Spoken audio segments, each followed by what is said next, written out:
Warren Buffett कौन है और उन्होंने क्या अचीव किया है, ये मुझे आप लोगों को बताने की जरूरत नहीं है, ये आप जा करके गूगल पे स्टडी कर सकते हैं। लेकिन आज हम क्या करने वाले हैं, आज हम उनकी जो कुछ कोटेशंस हैं उसके थ्रू उनकी थॉट प्रोसेस को डीपली समझने की कोशिश करेंगे कि वो किस तरीके से सोचते हैं। तो उनका पहला कोट है, the stock market is a device for transferring money from the impatient to the patient. इस कोट को अगर हमको डीपली समझना है तो इन्हीं का एक और कोट है, उसको भी हमको समझना होगा। That quote is, be fearful when others are greedy and greedy when others are fearful. कि जब लोग बहुत ज्यादा लालची हुए पड़े हों तब डरो, और जब सब डर रहे हैं मार्केट में तब थोड़ा थोड़ा लालची होना शुरू हो जाओ। तो अगर इस कॉन्टेक्स्ट में आप समझोगे तो अब आपको यह कोट एक्चुअल में समझ आएगा। The stock market is a device. Stock market को बिल्कुल इस तरीके से देखो कि ये एक डिवाइस के जैसा है, जिसमें से जो पैसा है वो ट्रांसफर होता है किसके पास से किसके पास में। जो लोग इम्पेशेंट हैं उनकी जेब में से पैसा निकल करके उन लोगों की जेब में चला जाता है जिन लोगों में पेशेंस है। इनफैक्ट स्टॉक मार्केट में सबसे बड़ी जो क्वालिटी है दैट इज पेशेंस। अगर आपके अंदर पेशेंस नहीं है तो स्टॉक मार्केट से जितना हो सके उतना दूर रहिए। लाखों करोड़ों लोग बर्बाद हुए हैं बुरी तरीके से स्टॉक मार्केट में, क्योंकि वो बेसिक्स को नहीं समझते हैं और स्टॉक मार्केट को गेट रिच क्विक स्कीम समझते हैं। मतलब कि अगर आप ध्यान से उनकी साइकी को समझने की कोशिश करोगे तो वो स्पेक्युलेटर्स हैं। वॉरेन बफेट एक इन्वेस्टर है और हमको इन दोनों के बीच के डिफरेंस को समझना होगा। एक स्पेक्युलेटर क्या होता है और एक इन्वेस्टर क्या होता है। स्पेक्युलेशन इज कि आप मार्केट को टाइम करने की कोशिश कर रहे हो, आप दिमाग लगा रहे हो कि अब ये स्टॉक ऊपर जाएगा, अब नीचे जाएगा, आज इतना है कल इतना हो जाएगा। उसके बेस पे आप पैसा लगाते हो स्टॉक मार्केट में, तो आप एक स्पेक्युलेटर हो। यानी कि अगर स्टॉक मार्केट में जो शेयर का प्राइस है उसके बेस पे अगर आप पैसा लगाते हो तो आप एक स्पेक्युलेटर हो। स्पेक्युलेशन में जीतना is almost next to impossible, क्योंकि मार्केट को टाइम करना इज नेक्स्ट टू इम्पॉसिबल। कोई नहीं बता सकता कि कल क्या होने वाला है मार्केट में। तो अगर आप इस तरीके से स्टॉक मार्केट में इन्वेस्ट करते हैं तो हो सकता है आप शॉर्ट टर्म में थोड़ा बहुत पैसा कमा भी ले, लेकिन लॉन्ग टर्म में गवाओगे ही गवाओगे। बट अगर आप एक्चुअल में पैसा कमाना चाहते हैं स्टॉक मार्केट में तो आपको समझना होगा कि जिन्होंने पैसा कमाया है, यानी कि वॉरेन बफेट, 1 साल नहीं, 2 साल नहीं, 10 साल नहीं, पिछले 70 साल से कंसिस्टेंटली इन्होंने पैसा कमाया है स्टॉक मार्केट में। इन्होंने स्टार्टिंग करी थी सिर्फ कुछ हजार डॉलर से और आज ये दुनिया के सबसे अमीर लोगों में से एक है। तो ये भी पॉसिबल है स्टॉक मार्केट में। और ऐसे भी बहुत सारे एग्जांपल्स हैं जिन्होंने अपना सब कुछ गंवा दिया है स्टॉक मार्केट में। और स्पेक्युलेटर में और इन्वेस्टर में सबसे बड़ा फर्क क्या होता है, जो स्पेक्युलेटर्स होते हैं वो अपने इमोशंस के अकॉर्डिंग चलते हैं। 2 इमोशंस चलते हैं मार्केट में, एक है ग्रीड, एक है फियर। जब सब लालची हो रहे होते हैं तो स्पेक्युलेटर्स भी और लालची हो जाते हैं, इसको बोलते हैं बुल एंड बियर। तो वो और बुलिश होते चले जाते हैं जो स्पेक्युलेटर्स होते हैं। जब मार्केट ऊपर भाग रहा होता है तो उन्हें लगता है कि अभी और ऊपर जाएगा, और ऊपर और ऊपर और ऊपर। जब सब लालची हो रहे हैं तो वो भी लालची हो रहे हैं। और जब मार्केट क्रैश करता है, जब नीचे जाता है, तो लोग बियरिश हो जाते हैं, अभी मार्केट और नीचे गिरेगा, और नीचे और नीचे और नीचे। तो वो भी बोलने लग जाते हैं अभी और नीचे गिरेगा, और नीचे और नीचे और नीचे। तो होता क्या है, एक इन्वेस्टर में और स्पेक्युलेटर में सबसे बड़ा फर्क क्या है, जब एक स्पेक्युलेटर खरीद रहा होता है तो जो रियल इन्वेस्टर्स होते हैं वो बेच रहे होते हैं, और जब स्पेक्युलेटर्स डर करके बेच रहे होते हैं तब इन्वेस्टर्स खरीद रहे होते हैं। और अगर आप एक रियल इन्वेस्टर हैं, एक इंटेलिजेंट इन्वेस्टर हैं, तो आप कभी भी पैसा गंवा नहीं सकते लॉन्ग टर्म में। और अगर आप एक स्पेक्युलेटर हैं तो लॉन्ग टर्म में आप पैसा कमा नहीं सकते। जो आदमी इम्पेशेंट है, यानी जो अपने इमोशंस के अकॉर्डिंग चलता है, वो पैसा गंवाएगा, और जिसमें पेशेंस है वो पैसा कमाएगा। तो अब कितना पेशेंस चाहिए, उसके लिए इनका एक और कोट है, वॉरेन बफेट का एक और कोट है। उनसे किसी ने पूछा कि आपका फेवरेट होल्डिंग पीरियड क्या है किसी भी स्टॉक का। जैसे जो स्पेक्युलेटर्स होते हैं उनका जो होल्डिंग पीरियड होता है वो होता है या तो कुछ घंटों का, या कुछ दिनों का, या कुछ हफ्तों का, या मैक्सिमम कुछ महीनों का। उनसे बोलो कि आज ये ले लो और 10 साल बाद ये होगा, कहेंगे 10 साल किसने देखा है। तो उनका जो होल्डिंग पीरियड होता है स्पेक्युलेटर्स का वो बहुत ही कम होता है। तो इनसे पूछा किसी ने, आपका होल्डिंग पीरियड क्या है, आपके हिसाब से कितने टाइम तक एक शेयर को होल्ड करना चाहिए। तो उन्होंने जवाब दिया, वॉरेन बफेट ने, my favourite holding period is forever, मतलब हमेशा के लिए। इतना पेशेंस चाहिए अगर आप स्टॉक मार्केट में एक्चुअल में इन्वेस्ट करना चाहते हैं और एक्चुअल में पैसा कमाना चाहते हैं। तो अब अगर आपको वॉरेन बफेट की जो सक्सेस है, जो मैसिव सक्सेस उन्होंने अचीव करी है, उसके सीक्रेट को समझना है, तो आपको समझना होगा कि इनकी जो स्ट्रैटेजी है उसकी फाउंडेशन क्या है। वो है ये बुक जो मेरे हाथ में है। इस बुक का नाम है the intelligent investor by Benjamin Graham. ये उनके गुरु हैं, आप कह सकते हैं। क्यों? क्योंकि अगर इस बुक को आप पढ़ते हैं तो इसका जो प्रीफेस है वो वॉरेन बफेट ने लिखा है। और वो क्या बोलते हैं इसमें? I read the first edition of this book in 1950 when I was 19। तब वो 19 साल के थे। I thought then that it was by far the best book about investing ever written. और आगे कहते हैं I still think it is. आज भी वो यही सोचते हैं, इतना कुछ अचीव करने के बाद भी, कि स्टॉक मार्केट इन्वेस्टिंग की जो बेस्ट बुक है वो ये है। तो अगर आप सिंसियरली स्टॉक मार्केट में पैसा कमाने का सोच रहे हैं या स्टॉक मार्केट में एंटर कर रहे हैं तो ये बुक आपको पढ़नी ही होगी। अगर आप पूरी बुक नहीं भी पढ़ते तो इसमें 2 चैप्टर्स हैं जो वॉरेन बफेट ने खुद स्ट्रांगली रिकमेंड करे हुए हैं। वो 2 चैप्टर्स आप पढ़िए तो आप कह सकते हैं कि इस पूरी बुक का जो क्रक्स है वो 2 चैप्टर्स के अंदर है। That is chapter number 8 and chapter number 20। इस बुक में से कुछ पॉइंट्स हैं जो मैं अभी यहां पर टच करूंगा, जिससे कि हम ये डिफरेंस को समझ पाएं कि एक स्पेक्यूलेटर में और इन्वेस्टर में क्या डिफरेंस होता है। इसमें कहा जा रहा है, a stock is not just a टिकर सिंबल और electronic blip, it is an ownership interest in an actual business with N underlying value that does not depend on its share price.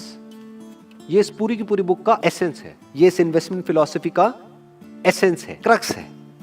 जो वॉरेन बफेट ने कहा कि मैं हमेशा के लिए एक बिजनेस को होल्ड करना चाहता हूं, उसका मतलब क्या है?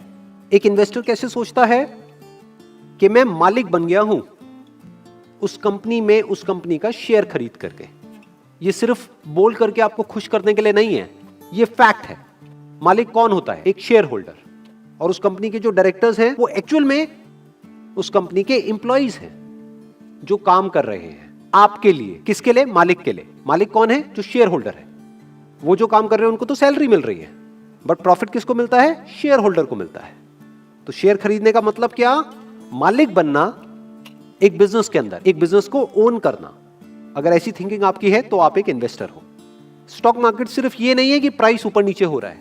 इनफैक्ट प्राइस का उस बिजनेस से इन मेजॉरिटी ऑफ द केसेस दूर दूर तक कोई कनेक्शन ही नहीं होता है। हो सकता है बिजनेस की वैल्यू बहुत ज्यादा हो लेकिन प्राइस बिल्कुल ही टूट गया हो, बिकॉज कि अभी इमोशंस ठीक नहीं है लोगों के उस बिजनेस को लेकर के, या कोई नेगेटिव न्यूज आ गई है। दूसरी तरफ से यह भी हो सकता है कि बिजनेस में बिल्कुल भी दम ना हो, बिल्कुल बेकार बिजनेस हो, लेकिन जो उसका प्राइस है, शेयर का प्राइस है, वो बहुत ही ऊपर हो। तो जो इन्वेस्टर होता है उसका कनेक्शन मेनली इससे होता है कि बिजनेस में कितना दम है, कि अगर वो बिजनेस स्टॉक मार्केट में लिस्टेड नहीं भी होता और मेरे को वो बिजनेस खरीदना होता तो मैं कितना पैसा देता उस बिजनेस को खरीदने के लिए।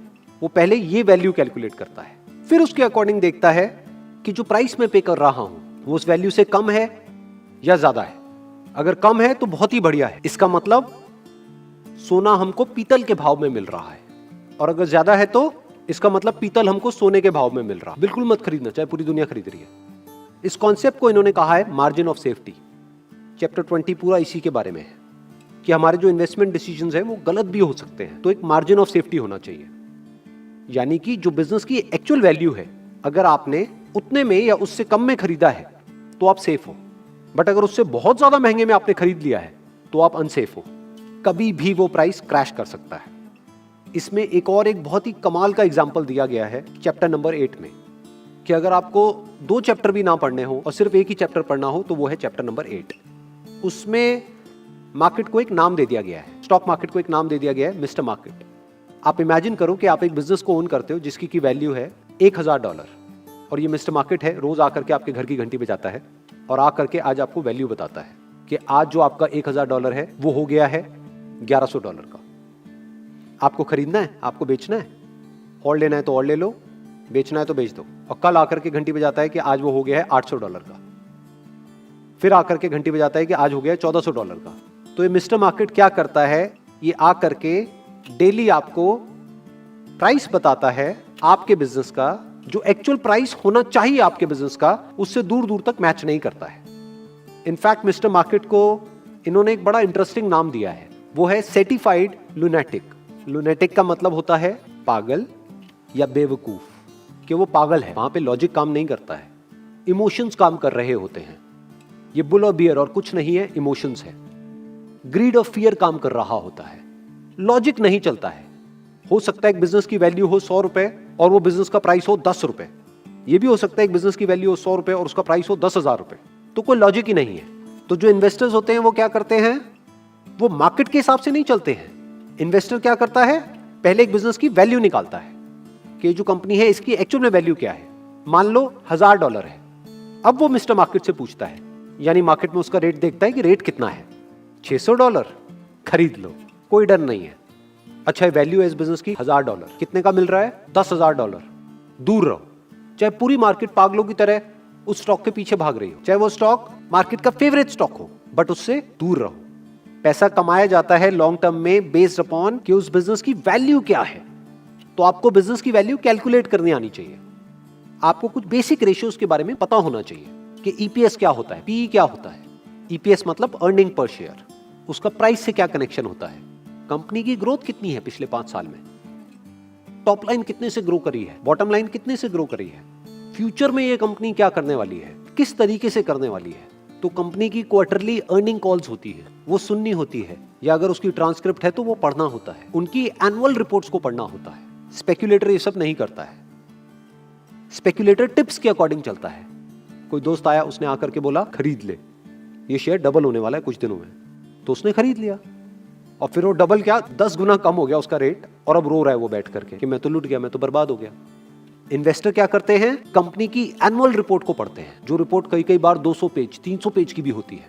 क्या उस कंपनी के जो फाउंडर्स हैं उन पे ट्रस्ट किया जा सकता है, उस कंपनी के ऑडिटर्स कौन है, क्या ऑडिटर्स पे ट्रस्ट किया जा सकता है, उसका पास्ट रिकॉर्ड कैसा है, फ्यूचर में ऐसा क्या है उस बिजनेस में जो एक्स्ट्राऑर्डिनरी है, उसके पास में ऐसा क्या एडवांटेज है। इसको कॉम्पिटिटिव एडवांटेज बोलते हैं कि अगर और कोई आए उस बिजनेस में और उसको कॉपी करे, उसके उस बिजनेस आइडिया को कॉपी करे, तो क्या वो कर पाएगा या नहीं कर पाएगा, या करने में मानो उसको 10 साल लगेंगे, 20 साल लगेंगे।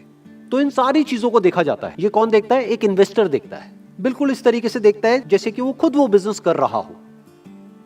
जब हम खुद एक बिजनेस करते हैं, हम क्या क्या देखते हैं, बस वही देखना होता है जब हम किसी बिजनेस का स्टॉक खरीदते हैं। एक और बहुत इंटरेस्टिंग इसमें बात कही जा रही है बुक में, उसको भी समझ लेते हैं। The market is a pendulum. जैसे एक पेंडुलम होता है ना, स्विंग करता रहता है, इधर से उधर, उधर से इधर। दैट फॉरएवर स्विंग्स, फॉरएवर मतलब हमेशा स्विंग करता ही रहता है। बिटवीन अनसस्टेनेबल ऑप्टिमिज्म मतलब इतना ज्यादा एक्साइटमेंट जो सस्टेन हो ही नहीं सकता, which makes the stocks too expensive, जो स्टॉक्स को बहुत ही महंगा कर देता है, and unjustified pessimism which makes them too cheap, मतलब कि उसको इतना सस्ता कर देता है जिसका कोई लॉजिक ही नहीं है। The intelligent investor is a realist, मतलब ना तो वो ऑप्टिमिस्ट है ना वो पेसिमिस्ट है, ना वो एक्साइटेड होता है ना वो डिप्रेस्ड होता है, मतलब वो रियलिटी के बेस पे एक्ट करता है, इमोशंस के बेस पे नहीं। तो आप ये भी कह सकते हो कि स्टॉक मार्केट में आगे बढ़ने के लिए या कामयाब होने के लिए या कुछ भी बड़ा अचीव करने के लिए ऐसा नहीं है कि आपको कोई बहुत तगड़ी क्वालिफिकेशन चाहिए, आप बहुत ज्यादा एजुकेटेड हो तो आप स्टॉक मार्केट में बहुत ज्यादा पैसा कमाओगे, ऐसा कुछ भी नहीं है। आपको क्या चाहिए, आपको कॉमन सेंस अप्रोच चाहिए, आपको बेसिक से फंडे समझ आने चाहिए बिजनेस के। आपको ये समझ आना चाहिए कि धंधा जिसमें मैं पैसा डाल रहा हूं, ये धंधा है क्या, इसमें कितना दम है और सस्ते में मिल रहा है तो खरीद लो। यानी देखने में आपको लग रहा होगा कि ये दोनों एक ही काम कर रहे हैं। क्यों? क्योंकि स्पेक्यूलेटर क्या करता है, वो भी सस्ते में खरीदना चाहता है और महंगे में बेचना चाहता है। इन्वेस्टर क्या कर रहा है, वो भी यही कर रहा है, सस्ते में खरीद रहा है और महंगे से महंगे में बेचना चाहता है। दोनों एक ही काम कर रहे हैं अगर ऊपर ऊपर लेवल से आप देखोगे तो। बट दोनों की स्ट्रैटेजी को अगर आप ध्यान से समझोगे, जो स्पेक्यूलेटर्स हैं उनका सेंटर पॉइंट क्या है, स्टॉक का प्राइस, और उसको कौन भगा रहा है, उसके इमोशंस। इन्वेस्टर में क्या डिफरेंस है, उसकी इन्वेस्टमेंट स्ट्रैटेजी का सेंटर पॉइंट क्या है, बिजनेस की वैल्यू, स्टॉक की वैल्यू नहीं, क्योंकि स्टॉक की कोई वैल्यू नहीं होती, स्टॉक का प्राइस होता है, शेयर का प्राइस होता है, वैल्यू बिजनेस की होती है। तो अब चॉइस आपके हाथ में है कि आप स्टॉक मार्केट में स्पेक्यूलेशन करना चाहते हो या इन्वेस्टमेंट करना चाहते हो। अगर स्पेक्यूलेशन करना चाहते हो तो इस बुक की कोई जरूरत नहीं है, वॉरेन बफेट को समझने की कोई जरूरत नहीं है, इन सारी बातों की कोई जरूरत नहीं है जो भी आज मैंने करी है। लेकिन अगर इन्वेस्टमेंट करना चाहते हो तो आपको ये जो बुक है द इंटेलिजेंट इन्वेस्टर, इसको पढ़ना ही होगा, इसको समझना ही होगा। और अगर पूरी बुक को नहीं भी पढ़ सकते तो चैप्टर 8 एंड चैप्टर 20 याद रखना। Wish you all the best. Thank you so much.